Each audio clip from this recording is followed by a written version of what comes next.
Hello, everyone. Welcome to yet another episode of Courage Talks.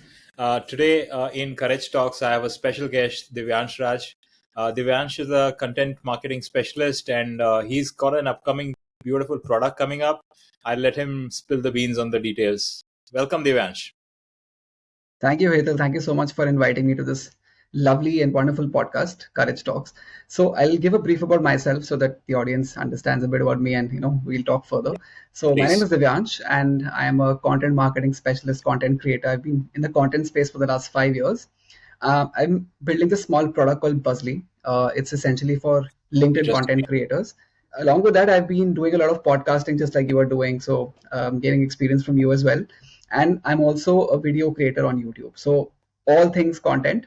And so that's a bit about me. I'm primarily working in the content space. And yeah, Hey, awesome having you over. To start with, we know you as you are today, right? But a lot of listeners might not know your background, yeah. especially your childhood, right? So, what was growing up like?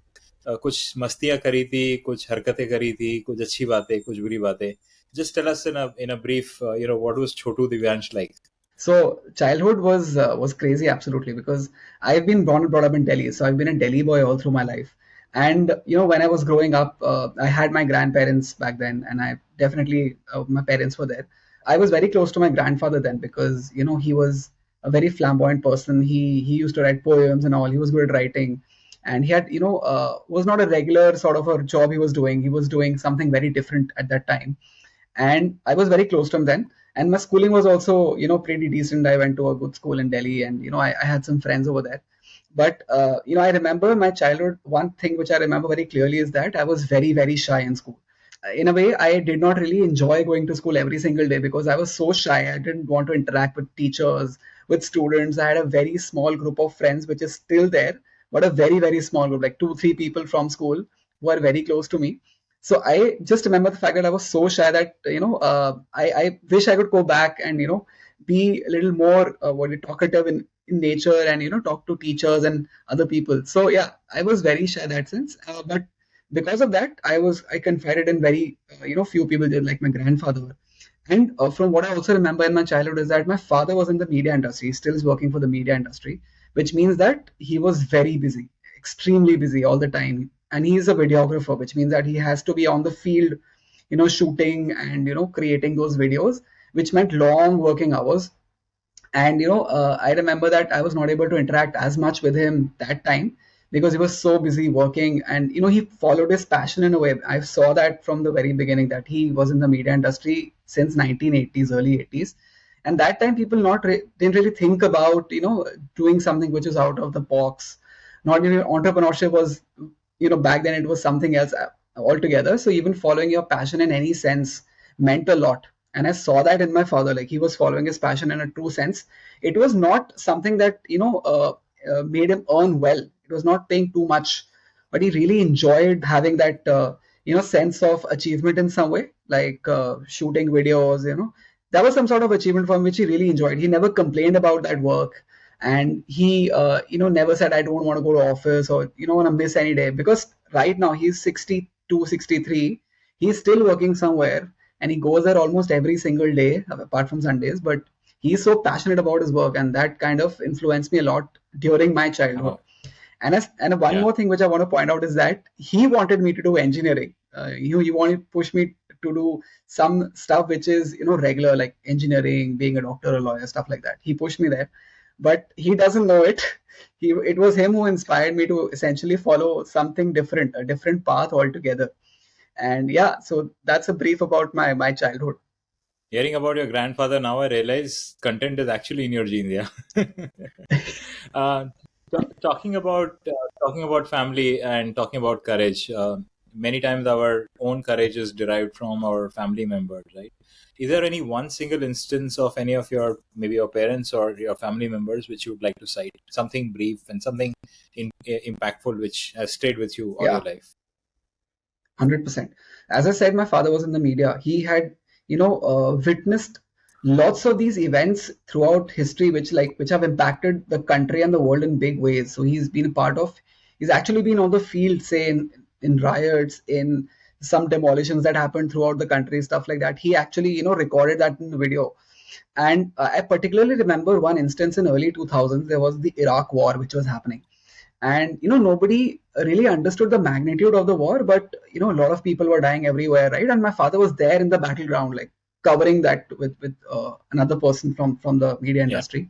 And we had no other way of communicating with him because there were no mobile phones really at that time, and we couldn't really call anybody in Iraq because everything was in shambles. And they were staying in a petrol pump Yeah. essentially with other media personalities and paying some $100 or $200 a day. So it was tough for him to like stay. He didn't really communicate all Yeah. that to us that time. I was very small. But when he came back, he told us a story which kind of shook us a lot, and it was very dangerous for us to hear. It Yeah. was courageous for him to do that because it was something out of the box. And so he was standing at some place in the war zone, and some 1 or 2 kilometers away, there were sniper folks having sniper rifles, etc. So while he was Yeah. standing and shooting and covering the war, there was a tanker like almost 10 feet away from him when he was doing his camera work. And without him even knowing that Yeah. some sniper was standing like 2 kilometers away who could see that sniper, uh, somebody shot. That bullet almost was like went past him 10 feet away and it hit the tanker. And everybody was like in complete chaos. He could have lost his life that time, right? So when he told us that something had Yeah. happened over there, like he called us and he told us, and we were all in shock. And that was courageous because he was still there. He like spent 10-15 more days over there in the war zone. And that was something which kind of was like a courageous move for me personally, because I was also scared, because when I heard that, I was like, Wow. why doesn't he come back and stop doing all that stuff? Yeah. No, no, war stories are So definitely something which are really tough to absorb and highly inspiring to 100%. hear your father went through. I mean, for me, the only war story of a journalist which keeps coming back is Barkha Dutt in Kargil War, and how she was reporting Yeah, at the battle line. So I'm sure your father would have had a far more adventurous experience, and I hope he pens it sometime and shares it with you. That would be really worth reading for 100%. the wider audience as well.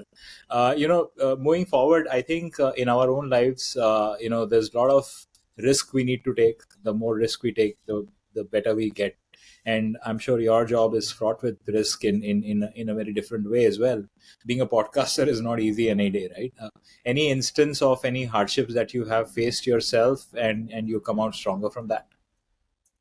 Yeah, I can cite a couple of them, I think two or three. One in 2014, when I just came out of college, I had a job in 2014. It had been 6 months.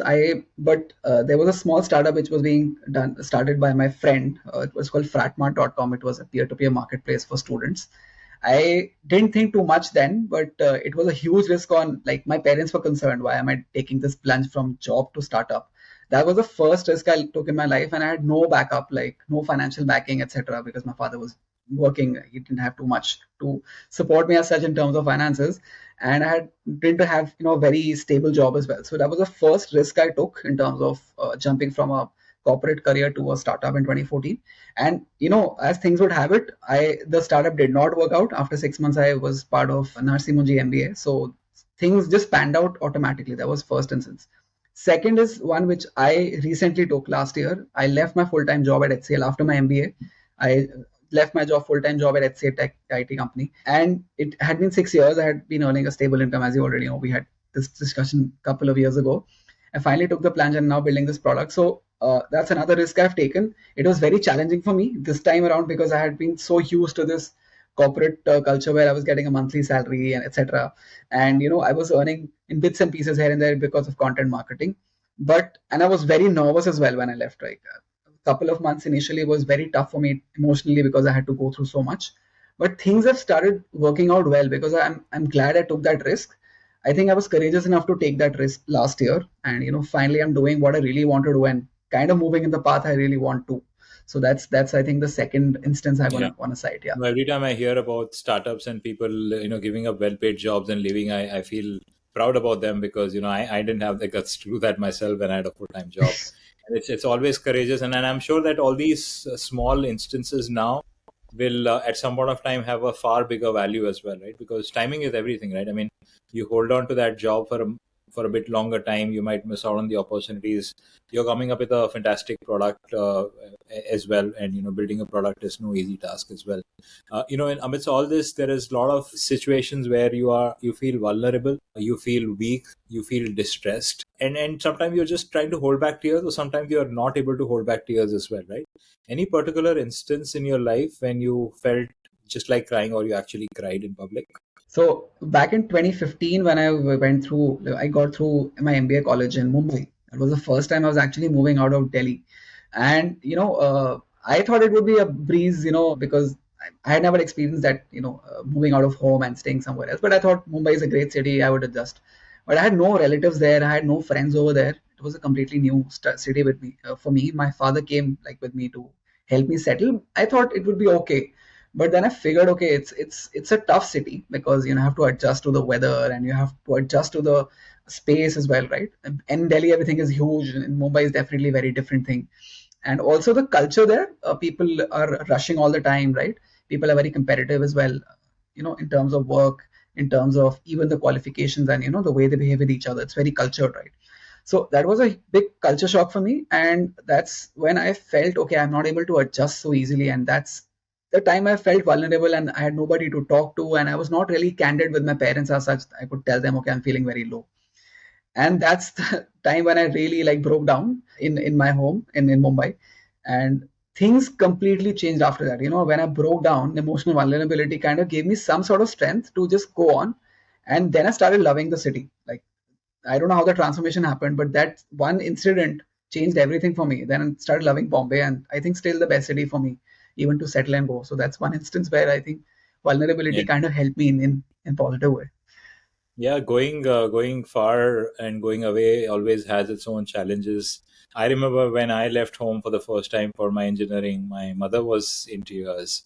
I was trying to console her, but that was not a surprise. What was a surprise was when I had actually joined the hostel, and 2 days into the hostel, there were actually boys who were sitting and like crying, "Mama," and I was like, "What's wrong with these guys?" Right? I mean, why are they crying?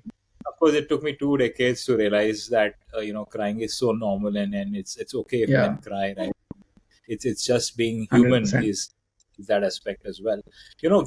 Life is not just always about stuff which happens to us. Sometimes we take initiative on our own, acts of courage or acts of bravery or whatever you want to call it. Any particular individual or influence or incident which you'd like to cite where you felt someone did really something big, and you were touched by that sense of kindness, as I may call My father is like very very generous in some way, because he's courageous, because he's doing his work in the media, but very kind as well, because every time he encounters people who are doing suffering in some way, people essentially who are involved in day-to-day work life, he does not really think twice about helping people, and it. with whatever resources he has. So, and that's happened multiple times, like at our home, and whenever I see him do it, like, I'm always inspired, like how does he do it without even thinking twice, and stuff like that always pops into my mind. But that's how he is, like, as a person, and it's like it's an act of kindness which he does very regularly. So it's something which I see very on a regular basis, and now I feel, okay, that's how we should be as people. Even if we don't have too much to give, we should at least do what we can, like, from our side. So my father is again on that side very generous and kind. So I think he's kind of become a role model for me. I didn't even realize that. So that's the great part I'm realizing right now, like even talking to you. Yeah, yeah. No, I think it's amazing that there are so many instances which we can draw inspiration and courage from, and we just need to give that time to think about them and the relevance of these events. This whole podcast series was all created thanks to my father, who had multiple acts of courage and multiple acts of kindness that he went through, and there were so many instances in his life that I felt it deserved attention, and that's how the whole idea for the book came up, Against All Odds. And now through this podcast series, I'm getting to know of people like you, understanding what you've gone through in the background. I hope to see your grandfather's poetry coming up sometime. I Sure. hope you will speak a bit more about your dad's experiences at some more of time. Maybe you should get him on a podcast as your guest as well, right? And I, let yeah, let the for world sure. hear his voice rather than you scripting that out. So it's been a fantastic experience talking to you, Divyansh. Thanks a lot for making Courage Talk so special. And any parting words, anything you want to say towards the end? Yeah, I think because it's about courage, I'll just give you a few lines which I feel now are relevant, Sure. even for me. I think believe in yourself, have faith in your abilities, and just take the path you want to. Because people have said this earlier as well, but I would say it because I've experienced this. Believe in yourself, have faith in your abilities, and then take the part you really want to. Because ultimately, things will pan out the way you want them to. So, Yeah. and that's an act of courage you should do on your part. Like if you really Yeah. want to reach the place you Yeah. want to. That's very well said, and that's probably the best way to end as well. Hey, thanks a lot, Divyansh. It was a pleasure talking to you. Thank you, Hetal sir. Thank you.